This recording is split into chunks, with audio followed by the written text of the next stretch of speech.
to Bedtime Stories ASMR. We are picking back up on the Color of Magic novel. We left off on page 25. We're still in part 1, but we had to get through the foreword last time, so it took a little bit of time. Last time we left off, our little vacationing friend, the tourist, Two Flower, had just revealed that he was from the counterweight continent, and Rincewind, who is his wizard friend who can speak his language, made him choke on his beer because he was so shocked that he was from the counterweight continent. But we don't actually know what that is yet, so let's get into it and find out. Alright. Oh, I guess we won't find out right away because the scene cuts from Rincewind and Two Flower in the bar to a street. Alright. 3 streets away, an old man dropped a coin into a saucer of acid and swirled it gently. Broadman waited impatiently, ill at ease in a room made noisome by vats and bubbling beakers, and lined with shelves containing shadowy shapes and suggestive skulls and stuffed impossibilities. "Well," he demanded, "one cannot hurry these things," said the old alchemist peevishly. "A saying takes time." "Ah." He prodded the saucer, where the coin now lay in a swirl of green color. He made some calculations on a scrap of parchment. "Exceptionally interesting," he said at last. "Is it genuine?" The old man pursed his lips. "It depends on how you define the term," he said. "If you mean, is this coin the same as, say, a $50 piece, then the answer is no." "I knew it!" screamed the innkeeper, and started toward the door. "I'm not sure that I'm making myself clear," said the alchemist. Broadman turned around angrily. "What do you mean?" "Well, you see, what with one thing and another, our coinage has been somewhat watered over the years. The gold content of the average coin is barely 4 parts in 12, the balance being made up of silver, copper." "What of it?" "I said this coin isn't like ours. It is pure gold." After Broadman had left, at a run, the alchemist spent some time staring at the ceiling. Then he drew out a very small piece of thin parchment, rummaged for a pen amongst the debris on his workbench, and wrote a very short, small message. Then he went over to his cages of white doves, black cockerels, and other laboratory animals. From one cage he removed a glossy-coated rat, rolled the parchment into the file attached to a hind leg, and let the animal go. It sniffed around the floor for a moment, then disappeared down a hole in the far wall. At about this time, a hitherto unsuccessful fortune-teller living on the other side of the block chanced to glance into her scrying bowl, gave a small scream, and, within the hour, had sold her jewelry, various magical accoutrements, most of her clothes, and almost all her other possessions that could not be conveniently carried on the fastest horse she could buy. The fact that, later on, when her house collapsed in flames, she herself died in a freak landslide in the Moorpork Mountains, proves that death, too, has a sense of humor. That's funny.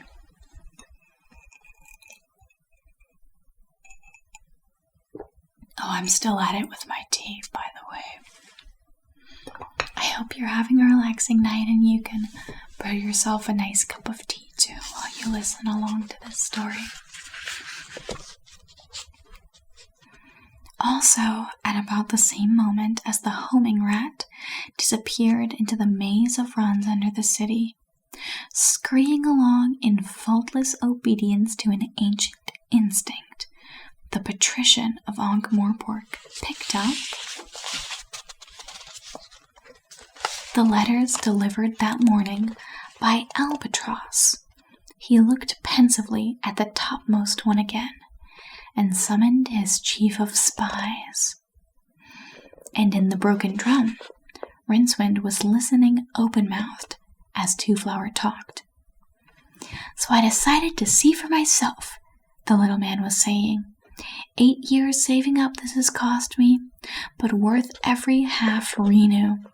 I mean, here I am, in Ankh-Morpork, famed in song and story, in the streets that have known the tread of the Herrick Whiteblade, Hrun the Barbarian, and braved the Hublander and the Weasel.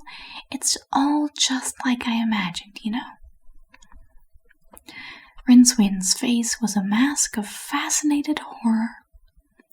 "I just couldn't stand it anymore back in Bespalargic," Two-Flower went on blithely, "sitting at a desk all day just adding up columns of figures, just a pension to look forward to at the end of it. Where's the romance in that? Two-Flower, I thought, it's now or never. You don't just have to listen to stories, you can go there. Now's the time to stop hanging around the docks listening to sailors' tales." So I compiled a phrase book and bought a passage on the next ship to the Brown Islands. "No guards?" murmured Rincewind. "No, why? What have I got that's worth stealing?" Rincewind coughed. "You have, gold," he said. "Barely 2,000 renew. Hardly enough to keep a man alive for more than a month or two. At home, that is. I imagine they might stretch a bit further here." "Would a renew be one of those big gold coins?" said Rincewind. "Yes." Two-Flower looked worriedly at the wizard over the top of his strange seeing lenses. "Will 2,000 be sufficient, do you think?" "Your heart," croaked Rincewind. Yes, sufficient. Good. Is everyone in the Agatian Empire as rich as you?" "Me? Rich? Bless you, whatever put that idea into your head? I am but a poor clerk. Did I pay the innkeeper too much, do you think?" Two-Flower added. He might have settled for less," Rincewind conceded. "I shall know better next time. I can see I have a lot to learn. An idea occurs to me. Rincewind, would you perhaps consent to be employed as perhaps the word guide would fit the circumstances? I think I could afford to pay you a renew a day." Rincewind opened his mouth to reply, but felt the words huddled together in his throat, reluctant to engage in a world that was rapidly going mad. Two-Flower blushed. "I have offended you," he said. "It was an impertinent request to make of a professional man such as yourself. Doubtless you have many projects you wish to return to, some works of high magic, no doubt." "No," said Rincewind faintly. "Not just at present. A renew, you say? One a day? Every day?" "I think perhaps in the circumstances I should make it 1.5 renew per day, plus any out-of-pocket expenses, of course." The wizard rallied magnificently. "That will be fine," he said. "Great."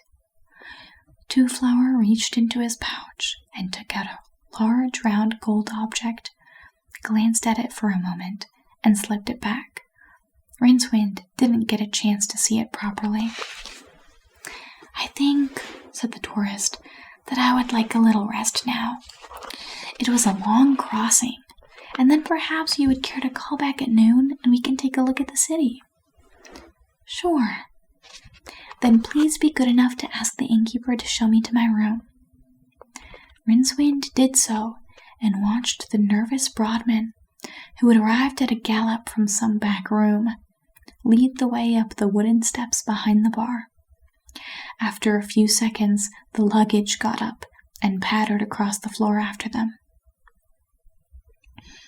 Then the wizard looked down at the 6 big coins in his hand. Two-Flower had insisted on paying his first 4 days' wages in advance. Hugh nodded and smiled encouragingly. Rincewind snarled at him. As a student wizard, Rincewind had never achieved high marks in precognition. But now unused circuits in his brain were throbbing, and the future might as well have been engraved in bright colors on his eyeballs. The space between his shoulder blades began to itch. The sensible thing to do, he knew, was to buy a horse. It would have to be a fast one, and expensive. Offhand, Rincewind couldn't think of any horse dealer he knew who was rich enough to give change out of almost a whole ounce of gold. And then, of course, the 5 other coins would help him set up a useful practice at some safe distance, say 200 miles. That would be the sensible thing. But what would happen to Two-Flower, all alone in a city where even the cockroaches had an unerring instinct for gold? A man would have to be a real heel to leave him. The patrician of Ankh-Morpork smiled, but with his mouth only. "The hub gate, you say?" he murmured. The guard captain saluted smartly. "Aye, lord. We had to shoot the horse before he would stop."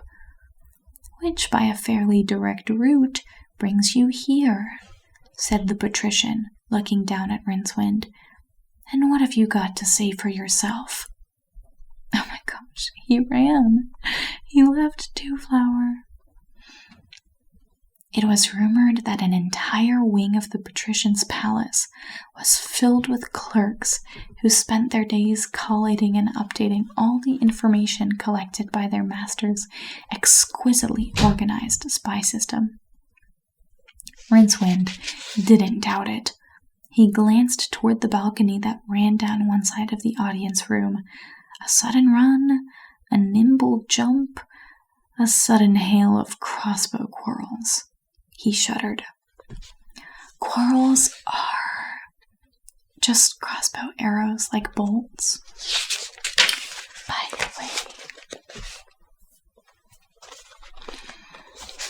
the patrician cradled his chins in a beringed hand. Chins? Oh my god. The patrician cradled his chins in a beringed hand. I don't know. Oh, beringed hand. He has rings on his hand. I was like, I don't know what that word is. Beringed hand. And regarded the wizard with eyes as small and hard as beads. "Let me see," he said. "Oath-breaking, the theft of a horse, uttering false coinage. Yes, I think it's the arena for you, Rincewind." This was too much. "I didn't steal the horse. I bought it fairly." "But with false coinage, technical theft, you see." "But those Renu are solid gold." "Renu?" The patrician rolled one of them around in his thick fingers. "Is that what they are called? How interesting. But as you point out, they are not very similar to dollars." "Well, of course they're not." "Ah, you admit it then." Rincewind opened his mouth to speak, thought better of it, and shut it again. "Quite so. And on top of these there is, of course, the moral obloquy I don't know that word. Obloquy? Obligated? I don't know. The moral obloquy attendant on the cowardly betrayal of a visitor to this shore. For shame, Rincewind." But the patrician waved a hand vaguely. The guards behind Rincewind backed away. and their captain took a few paces to the right, Rincewind suddenly felt very alone. It is said that when a wizard is about to die, Death himself turns up to claim him, instead of delegating the task to a subordinate, such as disease or famine, as is usually the case. Rincewind looked around nervously for a tall figure in black. Wizards, even failed wizards, have, in addition to rods and cones in their eyeballs, the tiny octagons that enable them to see into the far octarine, the basic color of which all other colors are merely pale shadows impinging on normal four-dimensional space. It is said to be a sort of fluorescent greenish yellow purple. Was that a flickering shadow in the corner? Of course, said the patrician. I could be merciful. The shadow disappeared.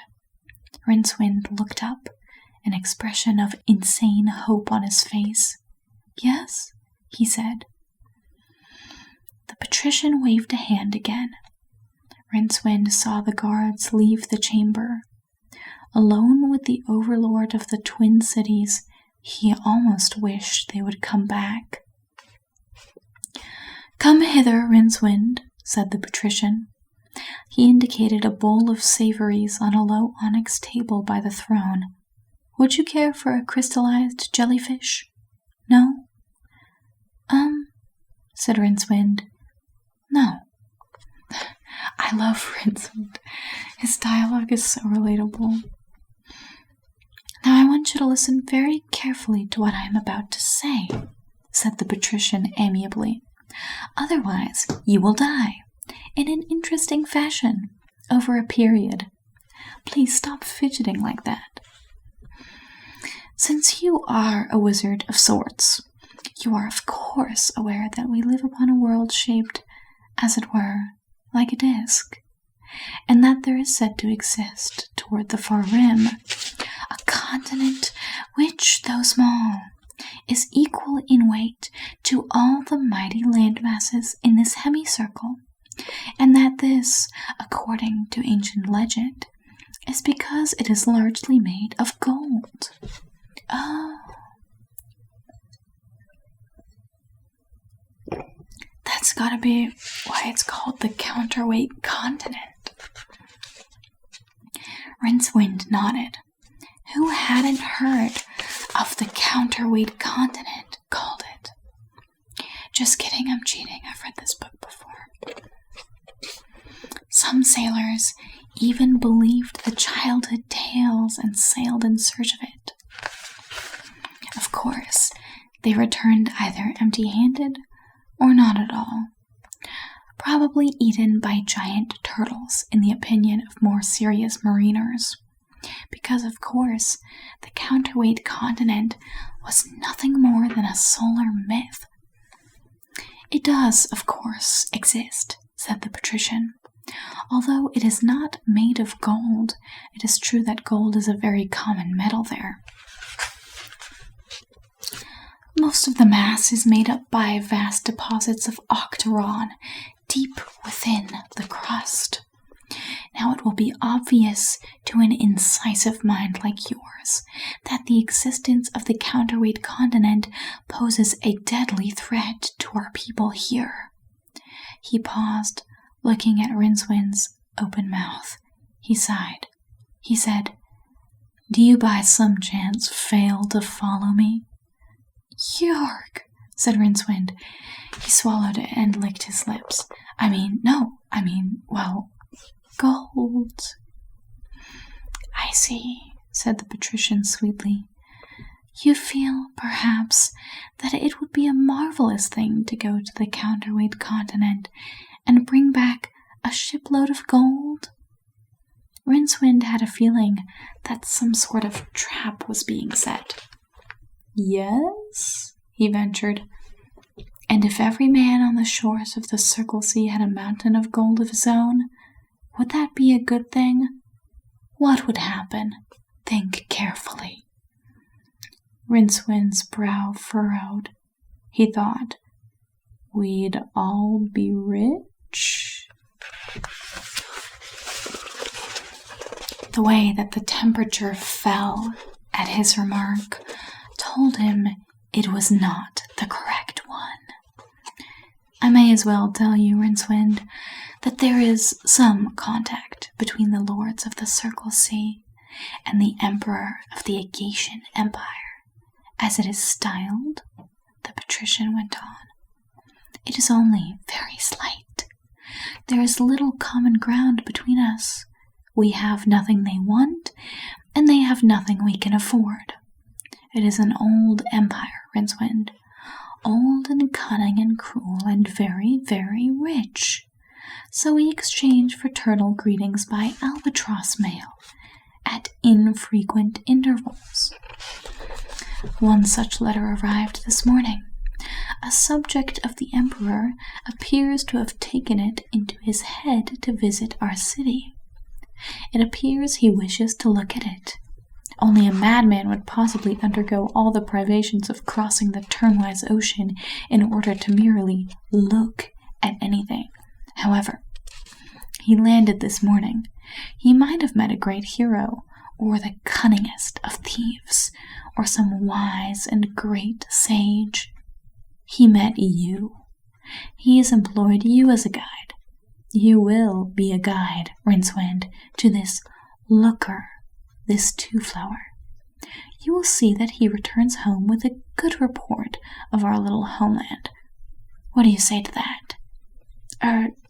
Thank you, Lord, said Rincewind miserably. There is another point, of course.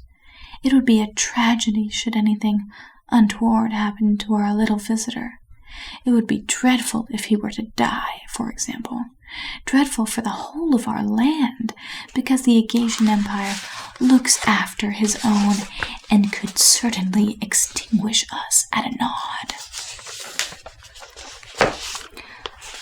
A mere nod, and that would be dreadful for you, Rincewind, because in the weeks that remained before the Empire's huge mercenary fleet arrived, certain my servants would occupy themselves about your person in the hopes that the avenging captains, on their arrival, might find their anger tempered by the sight of your still living body.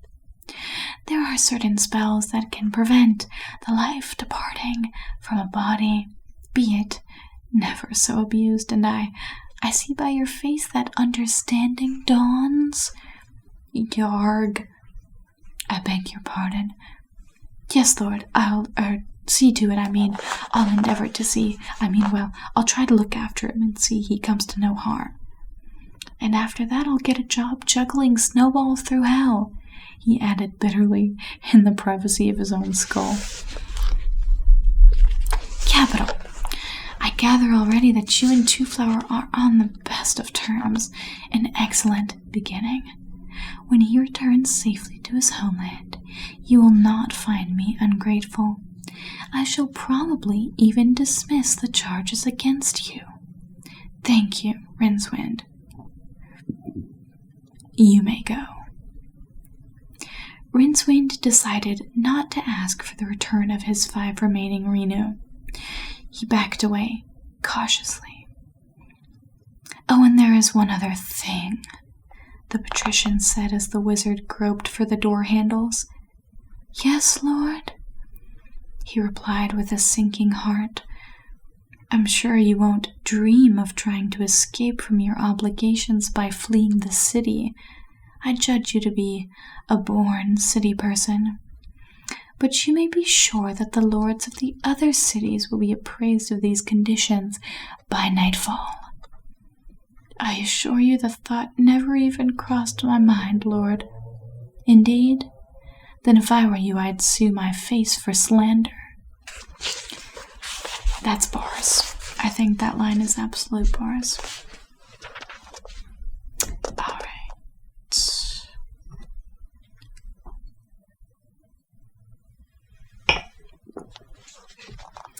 Rincewind reached the broken drum at a dead run and was just in time to collide with the man who came out backwards, fast. The stranger's haste was in part accounted for by the spear in his chest. He bubbled noisily and dropped dead at the wizard's feet. Rincewind peered around the doorframe and jerked back as a heavy throwing axe whirled past like a partridge. It was probably a lucky throw, a second cautious glance told him. The dark interior of the drum was a broil of fighting men, quite a number of them. A third and longer glance confirmed, in bits. Oh, I think my cat's about to... Hey, kitty. Yeah. She's about to make a little appearance. Hi. I apologize. She'll join us for the rest, I guess. I wonder if you could see her in my lap right now. You can't quite see her. She's settled in my lap. Okay. Where were we? The men were in bits. Rincewind swayed back as a wildly thrown stool sailed past and smashed on the far side of the street. Then he dived in. He was wearing a dark robe, made darker by constant wear and irregular washings. In the raging gloom, no one appeared to notice a shadowy shape that shuffled desperately from table to table. At one point, a fighter, staggering back, trod on what felt like fingers. A number of what felt like teeth bit his ankle. Did Rincewind really bite someone's ankle? That's crazy. He yelped shrilly and dropped his guard just sufficiently for a sword, swung by a surprised opponent, to skewer him.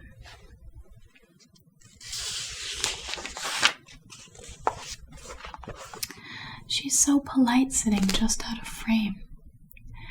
Just right here is their little head. What a good cat. Okay. Rincewind reached the stairway, sucking his bruised hand and running with a curious bent-over gait. A crossbow quarrel thumped into the banister rail above him, and he gave a whimper. He made the stairs in one breathless rush, expecting at any moment another, more accurate shot. In the corridor above, he stood upright, gasping, and saw the floor in front of him scattered with bodies. A big black bearded man, with a bloody sword in one hand, was trying a door handle. "Hey!" screamed Rincewind. The man looked around and then, almost absent-mindedly, drew a short throwing knife from his bandolier and hurled it. Rincewind ducked. There was a brief scream behind him as the crossbowman, sighting down his weapon, dropped it and clutched at his throat. The big man was already reaching for another knife. Rincewind looked around wildly, and then with wild improvisation drew himself up into a wizardry pose. His hand was flung back. "Esaniti, Kruyocha, Beelzebub." The man hesitated, his eyes flicking nervously from side to side as he waited for the magic. The conclusion that there was not going to be any hit him at the same time as Rincewind, she got bored. Okay. The realization that there was not going to be any hit him at the same time as Rincewind, whirring wildly down the passage, kicked him sharply in the groin. Low blow, dude. As he screamed and clutched at himself, the wizard dragged open the door, sprang inside, slammed it behind him, and threw his body against it, panting. Rincewind strongly reminds me of a cartoon character. It was quiet in here. There was Two Flower, sleeping peacefully on the low bed, and there, at the foot of the bed, was the luggage. Rincewind took a few steps forward, cupidity moving him as easily if he were on little wheels. The chest was open. There were bags inside, and in one of them he caught the gleam of gold. For a moment, greed overcame caution, and he reached out gingerly. But what was the use? He'd never live to enjoy it. Reluctantly, he drew his hand back, and was surprised to see a slight tremor in the chest's open lid. Hadn't it shifted slightly, as though rocked by the wind? Rincewind looked at his fingers, and then at the lid. It looked heavy, and was bound with brass bands. It was quite still now. What wind? Rincewind! Two Flower sprang off the bed. The wizard jumped back, wrenching his features into a smile. My dear chap, right on time. We'll just have lunch, and then I'm sure you've got a wonderful program lined up for this afternoon. That's great. Rincewind took a deep breath. Look, he said desperately, let's eat somewhere else. There's been a bit of a fight down below. A tavern brawl. Why didn't you wake me up? Well, you see, What?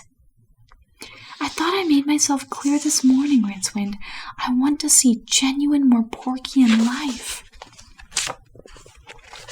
The slave market, the whore pits, the temple of small gods, the beggars' guild, and a genuine tavern brawl. A faint note of suspicion entered Two Flower's voice. You do have them, don't you? You know, people swinging on the chandelier, sword fights over the table, the sort of thing Run the Barbarian and the Weasel are always getting involved in. You know, excitement. Rincewind sat down heavily on the bed. You want to see a fight? He said. Yes? What's wrong with that? For a start, people get hurt. Oh, I wasn't suggesting we get involved. I just want to see one, that's all. And some of your famous heroes. You do have some, don't you? It's not all dockside talk. And now, to the wizard's astonishment, Two Flower was almost pleading. Oh yeah, we have them all right, said Rincewind hurriedly. He pictured them in his mind and recoiled from the thought. All the heroes of the Circle Sea passed through the gates of Ankh-Morpork sooner than later. Most of them were from the barbaric tribes near the frozen hub, which had a sort of export trade in heroes. Almost all of them had crude magic swords, whose unsuppressed harmonics on the astral plane played hell with any delicate experiments in applied sorcery for miles around. But Rincewind didn't object to them on that score. He knew himself to be a magical dropout, so it didn't bother him that the mere appearance of a hero at the city gates was enough to cause retorts to explode and demons to materialize all through the magical quarter. No, what he didn't like about heroes was that they were usually suicidally gloomy when sober and homicidally insane when drunk. There were too many of them, too. Some of the most notable questing grounds near the city were a veritable hubbub in the season. There was talk of organizing a rota. I wonder what the questing season is. Summer? He rubbed his nose. The only heroes he had much time for were Bravd and the Weasel, who were out of town at the moment, and Run the Barbarian, who was practically an academic by hub standards, in that he could think without moving his lips. Run was said to be roving somewhere turnwise. Look, he said at last, have you ever met a barbarian? Two Flowers shook his head. "I was afraid of that," said Rincewind. "Well, there was a clatter of running feet in the street outside, and a fresh uproar from downstairs. It was followed by a commotion on the stairs. The door was flung open before Rincewind could collect himself sufficiently to make a dash for the window. But instead of the greed-crazed madman he expected, he found himself looking into the round red face of a sergeant of the watch. He breathed again. Of course. The watch were always careful not to intervene too soon in any brawl where the odds were not heavily stacked in their favor. The job carried a pension and attracted a cautious, thoughtful kind of man. The sergeant glowered at Rincewind and then peered at Two Flower with interest. "Everything all right here, then?" he said. "Oh, fine," said Rincewind. "Got held up, did you?" The sergeant ignored him. "This the foreigner, then?" he inquired. "We were just leaving," said Rincewind quickly, and switched to Traub. "Two Flower, I think we ought to get lunch somewhere else. I know some places." He marched out into the corridor with as much aplomb as he could muster. Two Flower followed, and a few seconds later there was a strangling sound from the sergeant as the luggage closed its lid with a snap, stood up, stretched, and marched after them. Watchmen were dragging bodies out of the room downstairs. There were no survivors. The watch had ensured this by giving them ample time to escape via the back door, a neat compromise between caution and justice that benefited all parties. "Who are all these men?" said Two Flower. "Oh, just men," said Rincewind, and before he could stop himself, some part of his brain that had nothing to do took control of his mouth and added, "Heroes, in fact." "Really?" When one foot is stuck in the gray miasma of Hrawl, it is much easier to step right in and sink rather than prolong the struggle. Rincewind let himself go. "Yes, that one over there is Eric Strong in the arm, and over there is Black Zennel. Is Ron the Barbarian here?" said Two Flower, looking around eagerly. Rincewind took a deep breath. "That's him behind us," he said. The enormity of this lie was so great that its ripples did in fact spread out one of the lower astral planes as far as the magical quarter across the river, where it picked up tremendous velocity from the huge standing wave of power that always hovered there and bounced wildly across the Circle Sea. A harmonic got as far as Ron himself, currently fighting a couple of gnolls on a crumbling ledge high in the Cataract Mountains, and caused him a moment's unexplained discomfort. Two Flower, meanwhile, had thrown back the lid of the luggage and was hastily pulling out a heavy black cube. "This is fantastic," he said. "They're never going to believe this at home." "What's he going on about?" I don't know why I picked that accent. Please forgive me. I do not know why I picked that accent, said the sergeant doubtfully. "He's pleased you rescued us," said Rincewind. He looked sidelong at the black box, half expecting it to explode or emit strange musical tones. "Ah," said the sergeant. He was staring at the box too. Two Flower smiled brightly at them. "I'd like a record of the event," he said. "Do you think you could ask them all to stand over there by the window, please? This won't take a moment.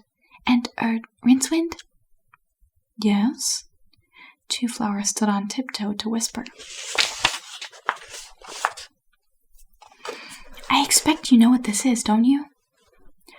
Rincewind stared down at the box. It had a round glass eye protruding from the center of one face, and a lever at the back. "Not wholly," he said.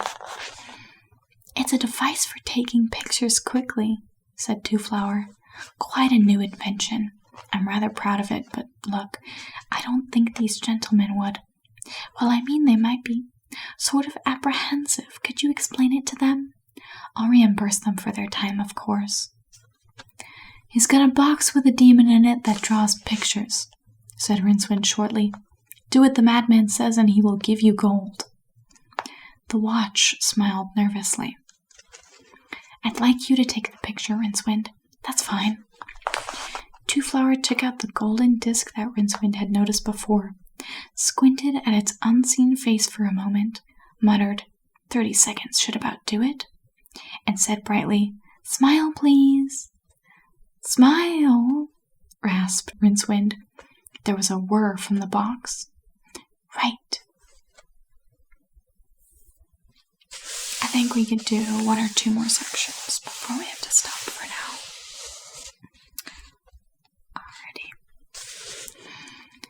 High above the disc, the second albatross soared, so high in fact that its tiny mad orange eyes could see the whole of the world and the great glittering, girdling circle sea. There was a yellow message capsule strapped to one leg. Far below it, unseen in the clouds, the bird that had brought the earlier message to the patrician of Ankh-Morpork flapped gently back to its home. So there's a message being delivered somewhere else, out to the other cities, and the albatross that just delivered the message to the patrician is going back to the counterweight continent. Okay.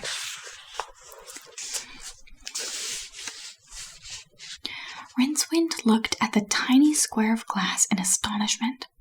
There he was all right, a tiny figure in perfect color, standing in front of a group of watchmen whose faces were each frozen in a terrified rictus. A buzz of wordless terror went up from the men around him as they craned over his shoulder to look. Grinning, Two-Flower produced a handful of the smaller coins Rincewind now recognized as quarterinu. He winked at the wizard. I had similar problems when I stopped over in the Brown Islands, he said. They thought the iconograph steals a bit of their souls. Laughable, isn't it? Kjorg, said Rincewind, and then, because somehow that was hardly enough to keep up his side of the conversation, added, I don't think it looks very like me, though. It's easy to operate, said Two-Flower, ignoring him. Look, all you have to do is press this button. The iconograph does the rest. Now I'll just stand over here next to Front, and you can take the picture. The coins quietened the man's agitation in the way that gold can, and Rincewind was amazed to find, half a minute later, that he was holding a little glass portrait of Two-Flower wielding a huge notched sword and smiling as though all his dreams had come true. I have to go open my door because you know how cats are. The moment they get out, they want in again. So if you heard meowing, that was her at the door. So 1 second.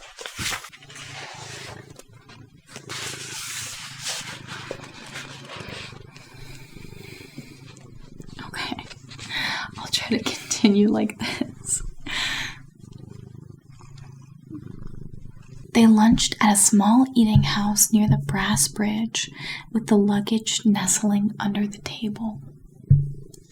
The food and wine, both far superior to Rincewind's normal fare, did much to relax him. Things weren't going to be too bad, he decided. A bit of invention and some quick thinking, that was all that was needed. Two-Flower seemed to be thinking too. Looking reflectively into his wine cup, he said, Tavern fights are pretty common around here, I suspect. Oh, fairly. No doubt fixtures and fittings get damaged. Oh, I see. You mean like benches and whatnot. Yes, I suppose so. That must be upsetting for the innkeepers. I never really thought about it. I suppose it must be one of the risks of the job. Two Flower regarded him thoughtfully. I might be able to help there, he said. Risks are my business. I say, this food is a bit greasy, isn't it? You did say you wanted to try some typical, more Porkian food, said Rincewind. What was that about risks? Oh, I know all about risks. They're my business. I thought that's what you said. I didn't believe it the first time either. Oh, I don't take risks. About the most exciting thing that happened to me was knocking some ink over. I assess risks, day after day. Do you know what the odds are against a house catching fire in the Red Triangle district of Bespolargic? 538 to 1. I calculated that, he added with a trace of pride. What? Rincewind tried to suppress a burp. What for? Excuse me.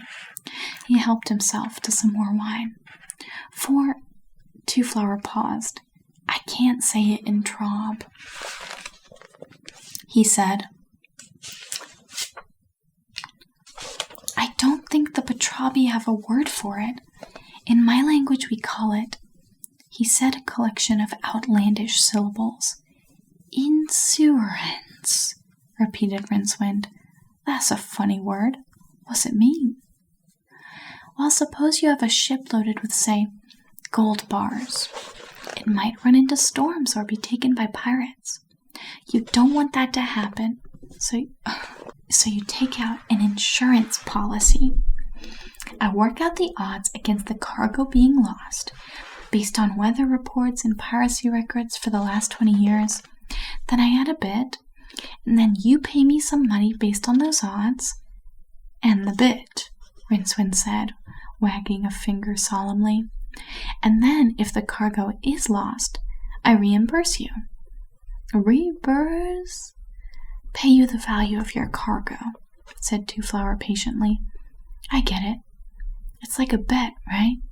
A wager? In a way, I suppose. And you make money at this insurance? It offers a return on investment, certainly. Wrapped in the warm yellow glow of the wine, Rincewind tried to think of insurance in Circle C terms. I don't think I understand this insurance, he said firmly, idly watching the world spin by. Magic now. Magic I understand. Two Flower grinned. Magic is one thing, and reflected sound of underground spirits is another, he said. What? What?